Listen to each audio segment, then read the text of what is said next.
Welcome back. In this video, we are going to bring all of the examples of surface area together. We looked at a triangular prism, a rectangular prism, and a cylinder. At first, these shapes may look very different, but when we examine their nets and organize their surface carefully, the same pattern appears each time. The total surface area is made up of two things: the area of the two bases and the area of the side or curved surface. And that leads to this general formula of SA equal to 2B plus PH. SA is our surface area. B is going to be our area of one base. P is the perimeter of the base. And finally, H is going to be our height, or the length of our solid. So let's think about why this works. So why 2B? Well, each of our solids has two congruent bases. If one base has an area B, then the other base also has to have an area B. So the two bases together have an area of 2B. So we'll go ahead and write 2B. This is going to be both bases together. What about our pH?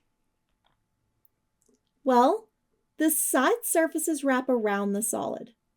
For a prism, the side faces become rectangles in the net, and their total width comes from the perimeter of the base.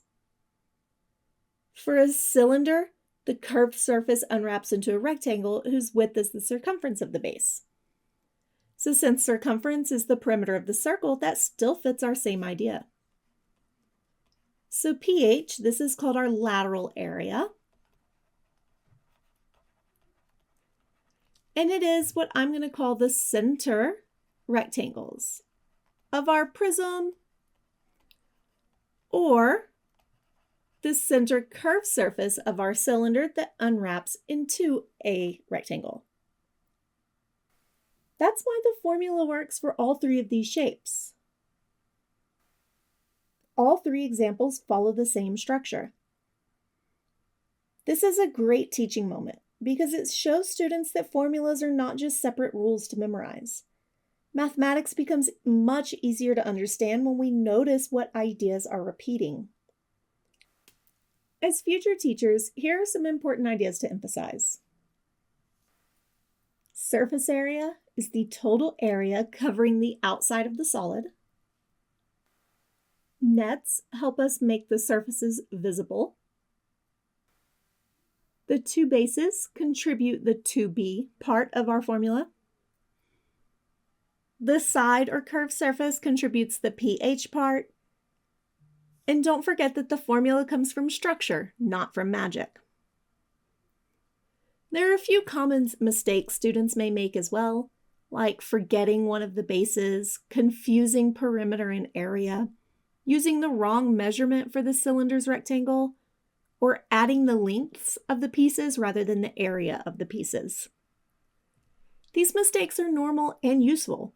They show us what students are thinking, and that helps us teach more effectively. One helpful classroom strategy is to ask, what pieces make up the outside of this solid? That question keeps the focus on meaning. You've now explored surface area through nets, examples, and a general formula.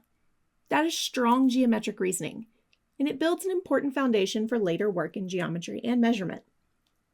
Take your time. Keep making sense of the shapes. And remember that understanding grows through careful observation and practice. You are building exactly the kind of reasoning that will help you and your future students succeed. Great work.